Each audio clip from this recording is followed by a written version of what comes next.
Walang kwenta mga senador, sariling interest lang ang iniisip. Always watching your vlog. Sabi ni Cristina Melicano, nakakagigil na yung delay. Delay na yan. Speaking of delay nga ho, mga bossing, merong kumakalat na chismis o usap-usapan, mga kababayan, ito nabasa ko lang ho, no? Nakita ko lang po, mga bossing, speaking of delay, no?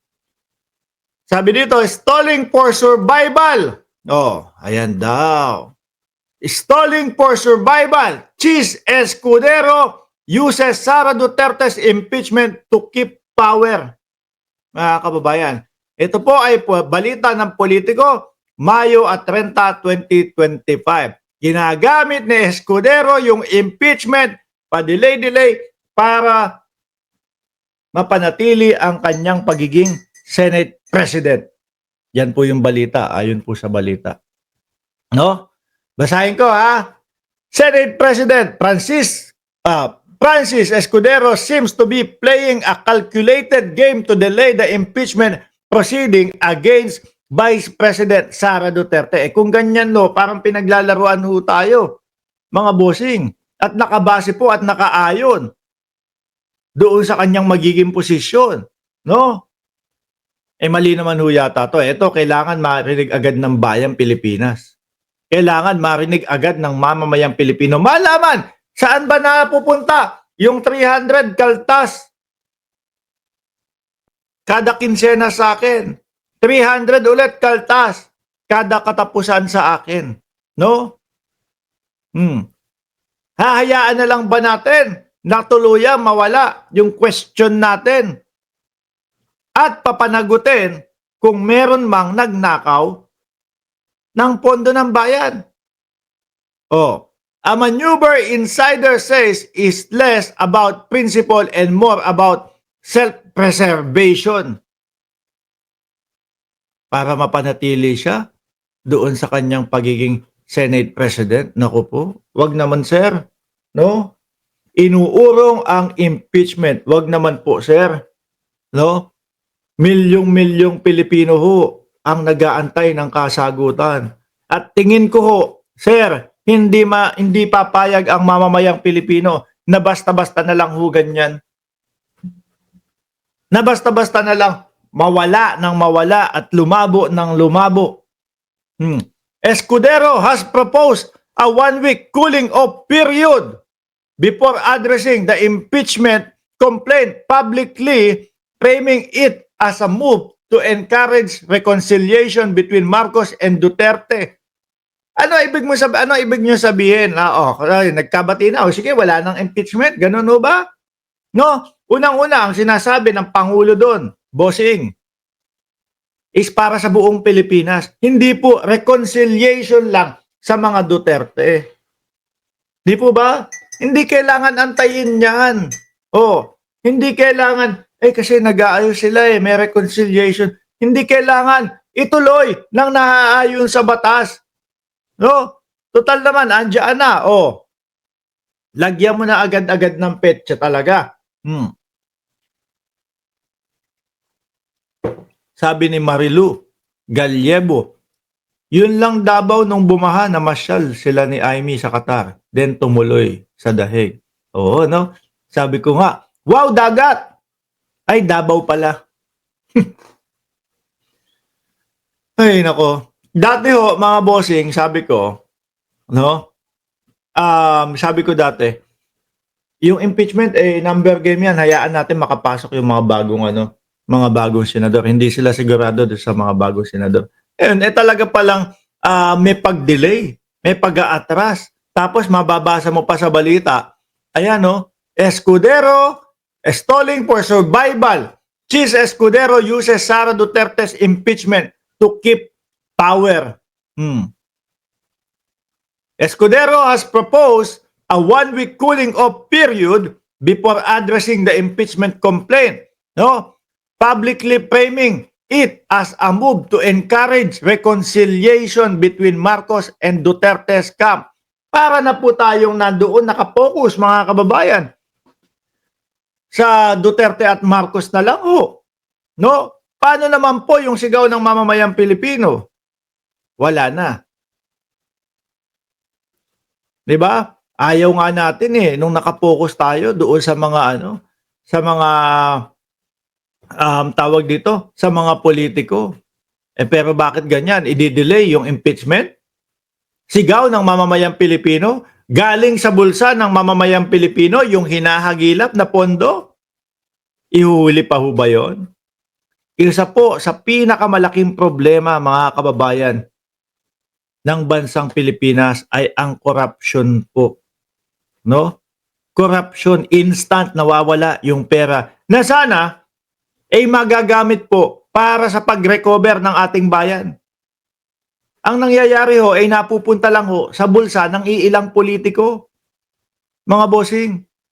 No, biruin mo, 1 bilyon. 2 bilyon. Kalahating milyon.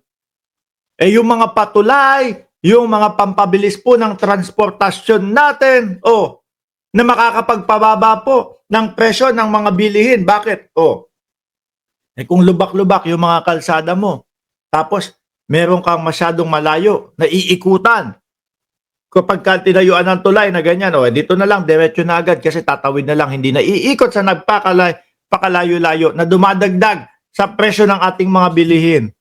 Imbis na ho igagamit doon sa mga proyektong yon, hindi, nawawala ho, na ibubulsa ng mga politiko. Kaya ho ako naniniwala na unang problema at pinakamabigat na problema ng Pilipinas, corruption. Ito nakaharap sa atin, pinagtrabahuhan ng Congress. Pinagtrabahuhan ng Congress, kumalap ng ebidensya, kumalap ng mga witness. At nakita natin doon sa mga ebidensya na ipinasa po, mga kababayan, ng Office of the Vice President, ipinasa po ng Department of Education sa COA mismo. Yun po mismo ang naglalaglag sa kanila.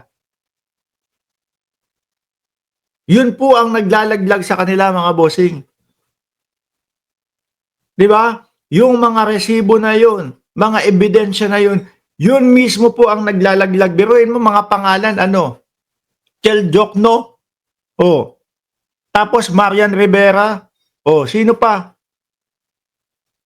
Mga hula-hulang pangalan na wala pong record sa PSA, wala pong marriage certificate, wala pong birth certificate, wala pong death certificate, wala din silang paliwanag sa Kongreso. Di ba? Yun po mismo, mga kababayan, ang naglalaglag sa kanila. Tapos sasayangin yung pagod ng Kongreso. 86% ho, mga kababayan, nung mga lumagda dyan sa impeachment na yan, ay inihalal po ng mamamayang Pilipino. Ang ibig sabihin, okay sa kanila tong congressman na to. Kasi ang dali lang ho Bakit? Lumagda yan sa impeachment. Matatalo yung congressman o yung mga congressman na yun. Kung hindi po nakasuporta doon sa kanilang hakbang ang mamamayang Pilipino. Ano ho nangyari? Ayan, 86%. Yun po ay nagre-reflect, mga kababayan, sa suporta ng mamamayang Pilipino o sa kagustuhan ng mamamayang Pilipino na ituloy ang impeachment na yan. Dahil naghahanap ng kasagutan ang mamamayang Pilipino. Tapos ganito, may mababasa tayo, dinidelay yung impeachment, Inaatras yung impeachment dahil may gustong manatili bilang Senate President. Tuloy. Sana ba tayo? But behind the scene, sources familiar with Senate dynamic claim his supposed real objective is to buy time and run out of clock. Maubusan ng oras. Biruin mo. Tuloy. Escudero's supposed plan is straightforward. Stall discussion just long enough, a week, and then argue that there is insufficient time to tackle Duterte's impeachment before the Senate adjourn Sinodea It's a classic slow dribble strategy aimed at appeasing both camp without committing to either. His offer to delay rather than dismiss or defend the complaint outright. Kapag ka-dismiss nila, talagang mag-aalsa ang mamamayang Pilipino niyan. Tingin ko ito po, yung kikilos ang mamamayang Pilipino. Sabi nga po, di ba, 93% ng mamamayang Pilipino gusto malaman ang kasagutan dyan. Kaya pagka yung bigla na lang, wala na, hindi na tuloy. Mayayari, malalagot sila sa mamamayang Pilipino, di ba? Sabi ni Inamo TV, magugunaw na lang ang mundo, kapangyarihan, posisyon at pera pa rin ang mga trip nila. The Duterte Bloc, which includes Senator Bongo, Ronald Bato de la Rosa, Amy Marcos, Pia Cayetano, and Alan Peter Cayetano has emerged, as a potential swing vote. Kaya hindi ko binoto yan si Pia Cayetano. Alam ko Duterte yan Has emerged as a potential swing vote in the battle for the Senate presidency. Escudero needs 13 votes to keep his post. Siyempre, yung mga pro-Duterte na mga senador, alam nyo na po yan. Robin Padilla nga wala pa, hindi pa nag-uumpisa. Hindi pa nag-uumpisa. Yung impeachment, alam na natin ang kasagutan niya. Haharangin ko ang impeachment. Di ba? Haharangin ko ang impeachment. Hinarang na agad. Bakit to? Ano ang may dadahilan ni Robin Padilla? Siyempre, kaibigan niya. Kaibigan niya. Si Inday Sara Duterte.